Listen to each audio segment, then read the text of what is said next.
Aujourd'hui, des compacts de 4,30 m, 4,40 m, bien équipés, fiables, avec un beau moteur et une bonne boîte de vitesse, on n'en fait quasiment plus. J'adore la conduire tous les jours pour aller en vacances, c'est un pur bonheur. Elle a quand même quelques défauts, je vais vous les citer rapidement. J'ai eu un souci avec cette voiture, donc c'était au niveau de la caméra. Vous lorgnez sur une Mazda 3. Et je tiens à vous le dire, vous faites probablement un excellent choix. Et il est probable, et c'est normal, que vous vous demandiez aussi quels sont les tenants et aboutissants d'un tel achat. Et je dois vous le dire, vous êtes tombé sur la bonne vidéo, car je vais vous donner tout ce qu'il faut savoir avant d'acheter une Mazda 3 de 4e génération. Allez, c'est parti.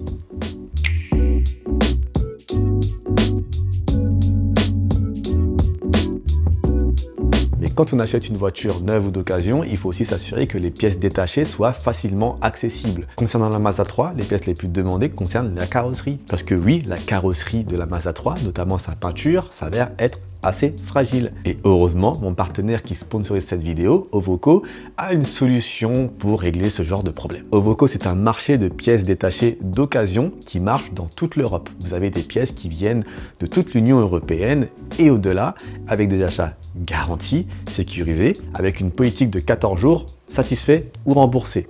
Il y a plus de 5600 partenaires qui bossent avec Ovoco et les partenaires sont triés sur le volet.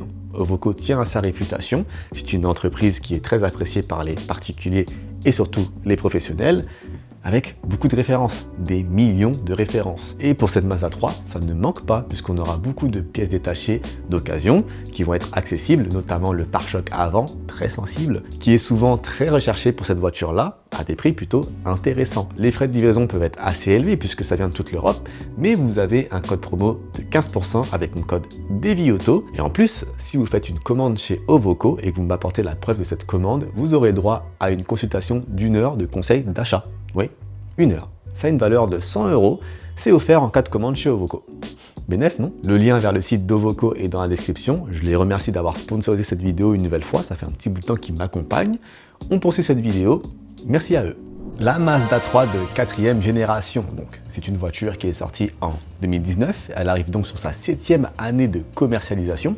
Quand même pas mal, elle est vieille quoi. Et c'est une génération qui marque une assez grosse rupture par rapport aux précédentes, notamment du fait de son design. Elle est tout simplement magnifique. Le dessin du véhicule est très proportionné, très équilibré et on a l'impression d'avoir un véhicule qui est constamment en mouvement, même lorsqu'il est à l'arrêt. C'est pas un élément de langage de Mazda France, c'est vraiment ce qu'on ressent lorsqu'on regarde ce véhicule et je l'ai repris pendant une semaine pour vous faire ces belles images qui accompagnent cette vidéo. La voiture dispose d'un bon châssis, d'un bon confort, même si un peu ferme, on va y revenir, et d'un excellent agrément de conduite, qu'importe ses motorisations diesel exclues. Petit disclaimer, on ne parlera pas de la motorisation diesel dans cette vidéo, c'est pas assez diffusé. Concernant l'intérieur, il est un petit peu exigu selon la version que vous allez choisir, la version berline, et un petit peu triste selon les finitions. Mais de toute façon, je vais vous donner des devoirs. Parce que oui, si vous découvrez cette chaîne, je m'appelle Davy, je suis là pour vous aider à acheter votre prochain véhicule. J'ai produit une centaine d'essais pendant 3 années sur YouTube, dont ceux de la Mazda 3, sur laquelle j'ai produit pas moins de 5 ou 6 vidéos. Si vous êtes vraiment sur un processus d'achat très détaillé et minutieux, je vous invite à poser cette vidéo et d'aller regarder toutes les vidéos que j'ai pu produire sur la Mazda 3. Les liens sont dans la description. J'ai pu tester la motorisation Skype Active X 186 chevaux, la motorisation 2 litres 150 chevaux qui a eu une existence plutôt éphémère, et enfin la nouvelle motorisation de l'année 2025, la 2 litres 5 140 chevaux. Donc je vous laisse aller regarder toutes ces vidéos. N'hésitez pas à mettre celle-ci en pause. Ouvrez donc un nouvel onglet pour aller regarder les autres vidéos. Et si vous êtes sur la télé, vous mettez la playlist à regarder plus tard. A tout de suite. Petite interlude, puisqu'il faut bien le rappeler. Si cette vidéo jusqu'ici vous a plu, je vous invite d'ores et déjà à la liker, à la partager et à la booster. Ce qui permettra à plus de gens de la découvrir. Et si ces gens-là cherchent une Mazda 3, ça les aidera. Je vous remercie d'avance, on y retourne. Cette Mazda 3 donc, elle existe en 2 carrosseries. Une carrosserie berline 5 portes, pour moi la plus jolie, et une carrosserie 4 portes avec une malle, tout aussi jolie, mais qui perd un petit peu cette signature assez exclusive de la berline 5 portes, de cette proposition tout simplement exceptionnelle. On est sur une voiture qui a bientôt 7 années, et qui demeure toujours aussi actuelle en termes de design dans les temps que sont les nôtres aujourd'hui en 2025. Au moment en tout cas où je tourne cette vidéo. Pour entrer dans le vif du sujet de ce guide d'achat, on va, une fois n'est pas coutume, parler du prix neuf en 2025. Cette vidéo a été tournée en octobre 2025. de la Mazda 3. Si vous voulez une Mazda 3 de base, sans option, sans équipement, il vous en coûtera 28 000 €. Et ça, c'est sans compter les avantages clients qui peuvent vous être proposés en concession. Cette vidéo n'étant pas sponsorisée par Mazda, je vous laisse aller les vérifier vous-même. A noter qu'en termes d'équipement, dès la finition Prime Line, vous aurez une voiture qui sera plutôt bien équipée. Jantes 16 pouces, Android Auto et Apple CarPlay, une caméra de recul et notamment les régulateurs adaptatifs, donc avec régulation de distance. On dénombre en 2025 pas moins de 6 finitions sur la Mazda 3. Je ne vais pas toutes les détailler puisque c'est assez complexe, on a un arbre de finition plutôt compliqué à déchiffrer, mais je vous conseille le milieu de gamme, la finition Nagisa, qui propose un équipement bien enrichi avec les jantes 18 pouces, le radar de stationnement à l'avant et à l'arrière, les 12 haut-parleurs Bose, et franchement ça marche plutôt bien, ainsi que quelques rajouts cosmétiques dont les jantes 18 pouces noires. J'ai parlé des jantes 18 pouces, mais j'ai pas précisé qu'elles étaient noires en finition Nagisa. Et ces ajouts-là, ils coûtent pas grand-chose puisqu'on passe à 31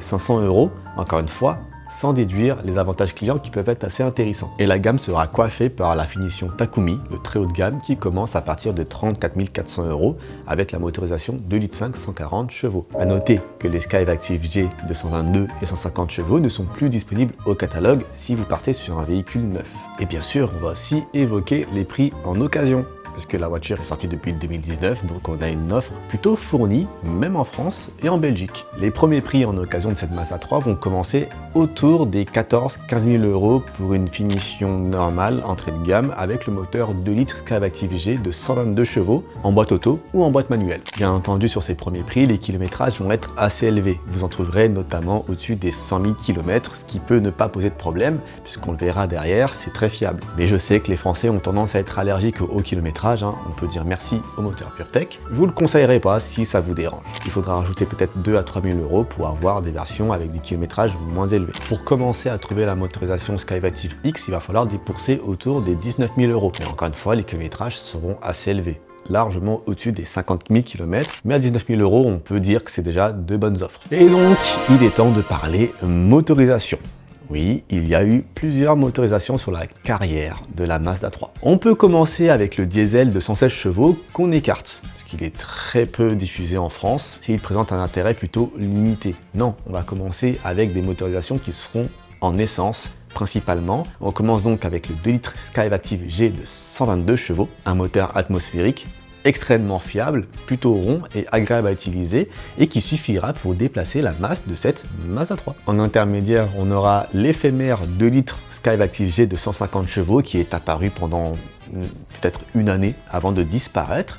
Et en entrée de gamme maintenant, désormais, on a le 2 litres 5 140 chevaux qui est une version poussive, une version retranchée de près de 50 chevaux qu'on a en Amérique du Nord parce que ce 2 litres 5 fait 192 chevaux sur la Mazda 3. Nous, en Europe, on n'a pas ça. Et en haut de gamme, on a le 2 litres Skyve Active X. Je ne vais pas vous expliquer la particularité de ce moteur-là qui revêt une innovation assez intéressante en termes d'allumage, qui lui permet d'avoir des consommations très réduites, presque au niveau d'un diesel. Et j'ai fait plusieurs voyages consommation avec ce véhicule, je vous invite à aller regarder, c'est plutôt intéressant. Mais du coup, quelle motorisation choisir ? C'est une question assez complexe lorsqu'il s'agit de trancher sur cette Mazda 3. Eh bien, la réponse va dépendre de la nature de vos trajets. Si vous avez un trajet quotidien plutôt dépourvu de bouchons avec pas mal de nationales et d'autoroutes à 110, le Skyve Active X sera pour moi une meilleure solution car il consomme moins de carburant que le 2 litres Skyve Active G et il émet aussi surtout moins de CO2. Je sais que pour nos amis belges, ça a son importance quand on connaît leur taxe d'immatriculation plutôt élevée, surtout que le 2 litres 5 sur la version 2025 rend l'achat de ce véhicule en Belgique quasiment prohibitif. Si vous avez un parcours un peu plus compliqué, le 2 litres 5 sera légèrement plus coupleux, donc légèrement plus agréable à amener à basse vitesse. Concernant le 2 litres 122 chevaux que je n'ai pas pu conduire, les différents témoignages de propriétaires de ce véhicule indiquent que ça marche très très bien, même si on pourrait être un petit peu effrayé par la puissance modeste, on peut le dire, de ce véhicule. Ça marche très bien. En résumé, si vous avez un budget plutôt réduit, allez sur le 2 litres 122 chevaux, il n'y aura pas de souci. Et concernant les consommations, si vous vous débrouillez bien, vous tournerez autour des 5 à 6 litres au 100 avec la version X et peut-être un demi-litre voire 1 litre de plus avec les versions 2 litres Skyve Active G et 2 litres 5 Skyve Active G. Et maintenant, on va parler d'un gros morceau sur cette Mazda 3, la fiabilité. Parce que oui, on pourrait croire que comme c'est japonais et que c'est des moteurs essence, la voiture est extrêmement fiable et qu'il n'y a rien à dire dessus. C'est légèrement plus nuancé que ça. Pas de soucis sur les blocs, ils sont fiables, vous n'aurez pas de casse moteur à 35 000 km ou une courroie qui baigne dans l'huile qui va casser. Par contre, il existe quelques petits pépins qui sont rares, mais dont il faut quand même parler. Certains propriétaires font état de quelques soucis avec le système iStop, le Start and Stop, qui a tendance des fois à faiblir un tout petit peu à cause de la batterie 12 volts qui est légèrement fragile sur ce modèle. Généralement, une mise à jour du calculateur règle le problème, donc assurez-vous que tous les rappels ont été faits sur la voiture. Quelques pannes d'alternateurs ont été signalées par plusieurs propriétaires, même si elles sont très rares, et le moteur Skype Active X, qui est plus innovant, présente quelques petits défauts de jeunesse, notamment quelques fuites de radiateur frontal qui ont été signalées, et des bobines d'allumage à la durée de vie plutôt réduite. On peut les changer parfois à partir de 30 000 km, c'est arrivé à certains propriétaires, même si, encore une fois, c'est rare. Donc oui, au niveau du moteur, il n'y a pas grand chose à signaler sur la Mazda 3 et ses moteurs essence. Par contre, au niveau de l'électronique et de l'habitacle, il y a plusieurs plaintes qui ont été remontées. Alors déjà, le système d'infodivertissement qui aurait tendance à bugger. Oui, ça peut lui arriver pas mal de fois. Et il faudra parfois revenir en atelier pour régler le souci. J'ai pu retrouver quelques cas de défaillance de rétroviseurs extérieurs avec les moteurs qui tournent dans le vide. Et moi-même, ça m'est arrivé lorsque j'ai garé le véhicule dans un parking parisien très étroit, de constater une espèce de cinématique sur le rétro qui ne marchait pas, avec le moteur qui tournait réellement dans le vide. Donc à surveiller, puisque le coût de remplacement de ce rétroviseur est plutôt onéreux. Après, vous avez Ovoco. Les aides à la conduite, elles sont plutôt complètes, mais assez intrusives, même sur les versions d'avant 2024 juillet, avec les alertes de survitesse qu'il faut désactiver, on a une voiture qui sonne beaucoup. Et ça, il faut le désactiver au démarrage. Ça vous alerte dans tous les sens, ça surveille votre attention, bref, ça peut être assez désagréable. On peut aussi noter une usure assez rapide des plaquettes de frein due au surpoids du véhicule qui n'est pas une ballerine. Et je l'ai évoqué en début de vidéo, la peinture fragile, parce que la couche est très fine, qui va s'écailler assez rapidement. Si vous êtes habitué à prendre l'autoroute, attention, vous allez avoir beaucoup de pets de peinture au bout de 2-3 années. Donc n'hésitez pas à appliquer une protection céramique pour assurer que la peinture n'est rien. Surtout si vous la prenez en rouge, parce qu'elle est super jolie en rouge la voiture. Et enfin, certains propriétaires apportent des bris de rossignol dans l'habitacle, donc les assemblages qui peuvent grincer par moment. Et on peut noter aussi une habitabilité arrière plutôt manquée de la part de Mazda. C'est le design, c'est comme ça que la voiture est faite. Et une petite mesquinerie que je ne me prive jamais de rappeler à chaque vidéo, l'absence de ventilation pour les places arrière. Ça, c'est pas bien de la part de Mazda. Bien entendu, ce sont des défauts qui sont plutôt minoritaires, parce qu'il fallait bien en trouver. Mais par rapport à la qualité globale du véhicule, ce n'est pas grand-chose. Et de toute façon, j'ai décidé de vous donner la parole, puisque oui, j'ai demandé à des propriétaires de venir témoigner sur cette Mazda 3, qui vont parler de leur retour de propriétaire.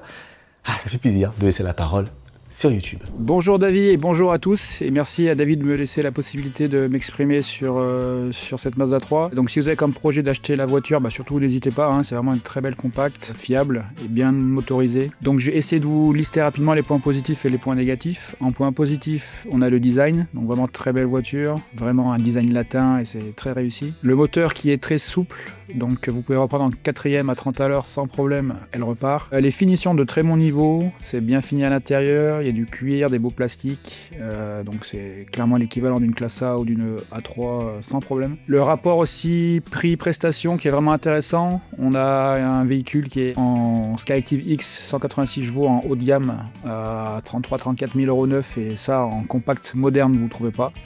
Les Golf et 308 c'est beaucoup plus cher, en plus en étant moins puissante et moins fiable. La sonorisation à haute vitesse, sur autoroute et sur route nationale, il n'y a aucun problème, la voiture est très peu bruyante. Les équipements aussi, c'est très bien équipé dès le milieu de gamme, voire même la finition haute, vous avez tout, caméra 360, angle mort, siège chauffant, enfin il y a tout ce qu'il faut. Alors que c'est plus cher et c'est souvent en pack chez les autres compacts. Et bien sûr en point positif, je pense que c'est beaucoup ce qui intéresse beaucoup de monde en ce moment, c'est la fiabilité. Chez Mazda, elle est plus approuvée, donc alors c'est pas le cas chez d'autres constructeurs, notamment Peugeot, Mercedes PureTech. Et donc à ce niveau-là, vous n'avez pas de problème à vous faire, sachant qu'en plus la garantie est de 6 ans sur cette voiture. Alors c'est pas un véhicule parfait non plus, donc elle a quand même quelques défauts, je vais vous les citer rapidement. Donc elle a un confort assez ferme en ville, Donc si vous voulez une voiture plutôt confortable, c'est pas vraiment vers ça qu'il faut se tourner. Sur autoroute, il n'y a pas de problème, mais en ville, ça tape un peu. Le moteur Atmo, donc on a dit qu'il était très souple, mais c'est un moteur Atmo, donc il n'y a pas de turbo. Si vous voulez de la puissance, il va falloir monter très haut dans les tours, et ça, ceux qui ont l'habitude d'un moteur turbo, ça va peut-être pas